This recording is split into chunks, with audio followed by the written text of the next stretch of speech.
श्रोते हो नमस्कार. आजच्या अर्थविशेष कार्यक्रमात आपलं स्वागत. आंतरराष्ट्रीय नाणेनिधी अर्थात IMFनं आशिया पॅसिफिक प्रादेशिक आर्थिक सर्वेक्षणासंबंधी नुकताच एक अहवाल जारी केला.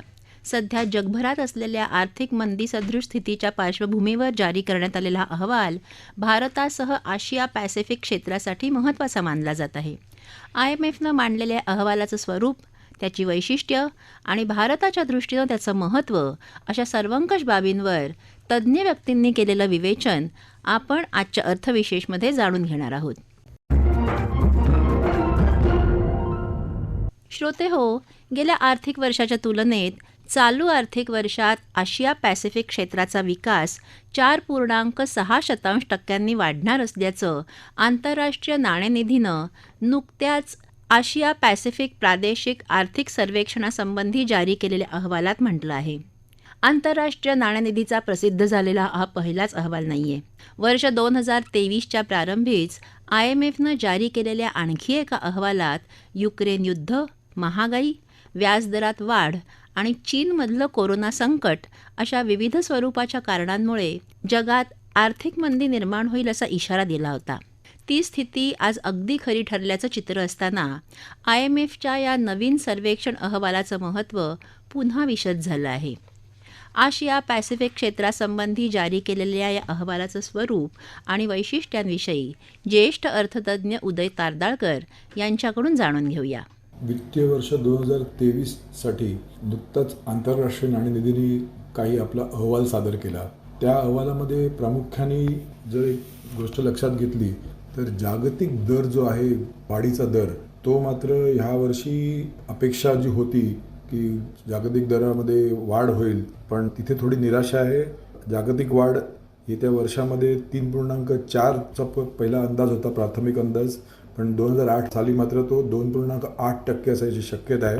अर्थात त्याला थोडी आपण पार्श्वभूमी म्हटली तर ह्या सगळ्या कोरोना आणि नंतरच्या युक्रेन युद्धातून बाहेर पडत असताना अचानक SVB बँकेचा एक धक्का बसला आणि बँकिंग प्रणालीला मोठा आघात होता आणि त्यातून आता अर्थातच त्याचे जे परिणाम मोठ्या प्रमाणात झाले आणि त्यामुळेच हे सगळं आता चित्र असं धुसरसं दिसतंय. आणि त्याशिवाय क्रूड ऑइलचे जे भाव आहेत ते पण $100 पर्यंत जायची शक्यता आहे. अशा या सगळ्या महागाईच्या पार्श्वभूमीवरती मला वाटतं हा अंदाज त्यांनी व्यक्त केला असावा. त्यामध्ये जर आपण आशिया खंडाचा विचार केला, म्हणजे ज्याला एशिया पॅसिफिक रिजन म्हणतो, तर तिथे दिलासा दर्शक गोष्टी आहेत.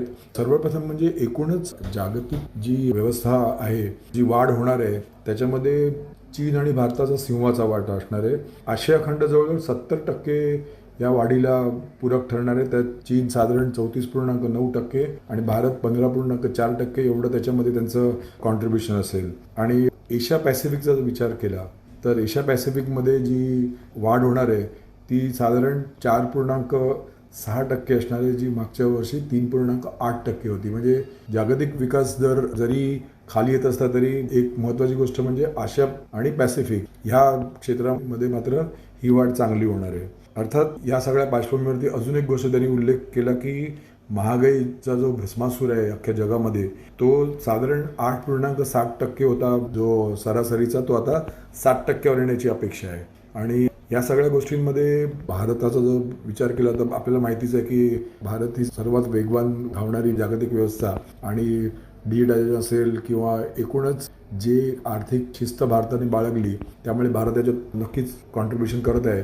पण त्याच्यामध्ये एक जर आपण मोठ्या देशाचा विचार केला ती म्हणजे चीन. जर चीन आणि भारत हे दोन मिळून जागतिक विकासाचं 50% जर कॉन्ट्रीब्युशन देत असतील तर अर्थात चीनला कोणी कमी उल्लेखून चालणारच नाही. आणि एक गोष्ट लक्षात घेतली पाहिजे की सगळ्या जगामध्ये एक प्राथमिक विकासाचं जे इंजिन म्हणतात ती चीन हा देश आहे.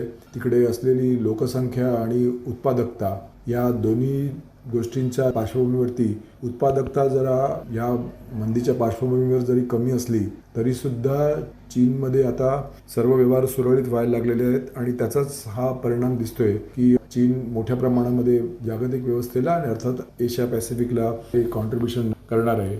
अर्थात त्यांना काही नवीन आव्हानं पण आहेत. ज्या वस्तूंच्या किमती आहेत म्हणजे कमॉडिटीजच्या, त्या झपाट्याने वाढ झाल्या होत्या, त्याच्यात आता संयम आला आहे. जरी भूराजकीय तणाव असला तरी युद्ध सुरूच आहे. त्यामुळे या गोष्टींचा विचार करताना चीनला सुद्धा काही महत्त्वाची पावलं उचलावी लागतील आणि त्या दृष्टीने जर विचार केला तर त्यांचं जे मौद्रिक आणि वित्तीय धोरण आहे, चलनवाढ त्यामाने जरी कमी असली तरी सुद्धा सर्व उपलब्ध साधनांचा वापर करून आणि जे मोठं बँकिंग क्षेत्रामध्ये अस्थिरता निर्माण जी झाली आहे त्याची आशियामध्ये कुठल्या प्रमाणावर परिणाम होऊ दे याची काळजी भारत आणि चीन या दोन्ही देशांना घ्यावी लागेल. आणि चीनला सुद्धा त्यांची अर्थव्यवस्था बघितली तर त्यांना ऊर्जेच्या संक्रमणाला गती द्यावी लागेल. शिवाय भारतासारखंच त्यांना डिजिटलायझेशन पण मोठ्या प्रमाणावर न्यायला लागेल आणि ज्याला आपण म्हणतो इनोव्हेशन म्हणजे नाविन्यपूर्ण काही शोध, ह्या 3 गोष्टींवर चीननी लक्ष दिलं आणि अर्थातच एक ज्याला आपण म्हणतो की संरचनात्मक सुधारणा करण्यासाठी चीनने प्रयत्न केले पाहिजेत आणि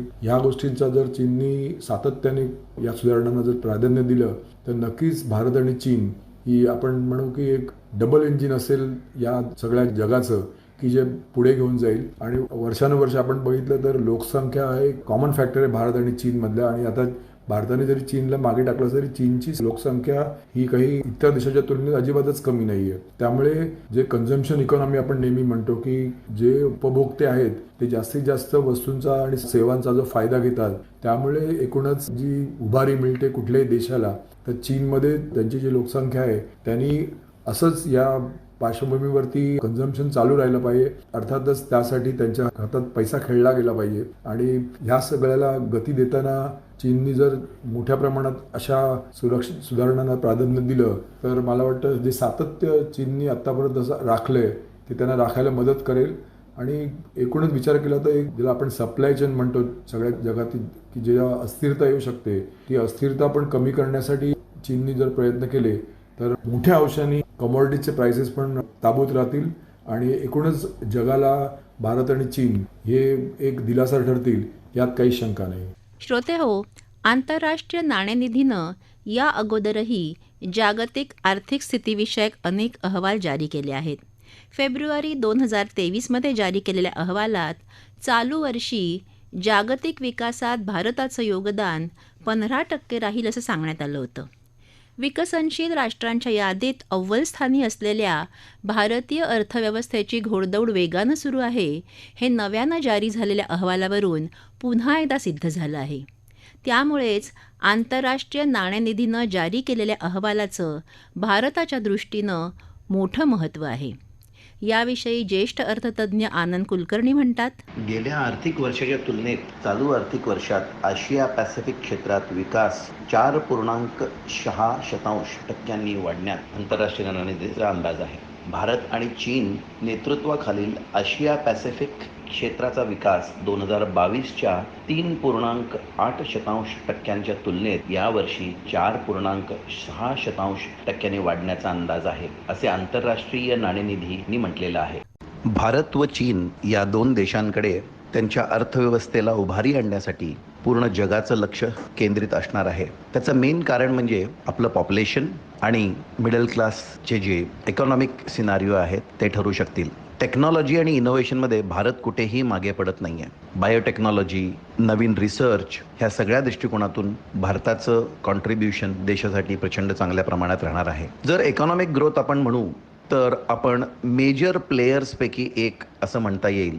डिप्लोमसी आणि फॉरेन रिलेशनशिपमध्ये पण भारताला मात देणारं जवळपास कोणीच नाही आहे. भारत हा एक इन्फ्लुएन्शियल व्हॉइस म्हणून पाहिला जातो. G20चं जे आपण आता सादरीकरण इकडे भारतावर्षमध्ये केलं आणि वी हॅव लॉन्च्ड G20 अशा ह्या स्ट्रॉंग डिप्लोमॅटिक रिलेशनशिपच्या कारणाने आणि stability in economical and political strength हे जगाला दिसून येत आहे. आपण हळूहळू सॉफ्ट पॉवर म्हणून आपलं कल्चरल हेरिटेज जे आहे, जे सामाजिक बांधिलकी म्हणा किंवा म्युझिक क्षेत्रात म्हणा किंवा सिने क्षेत्रात म्हणा, जे आपण एक स्ट्रॉंग सॉफ्ट पॉवर म्हणून बाहेर पडतोय, एमर्ज करतोय, त्या कारणाने कुठे ना कुठेतरी जगाचं लक्ष भारताकडे केंद्रित आहे. या सगळ्या कारणांमुळे भारत एक खूप पॉवरफुल देश म्हणून येणाऱ्या दिवसांमध्ये उभारी दाखवणार आहे.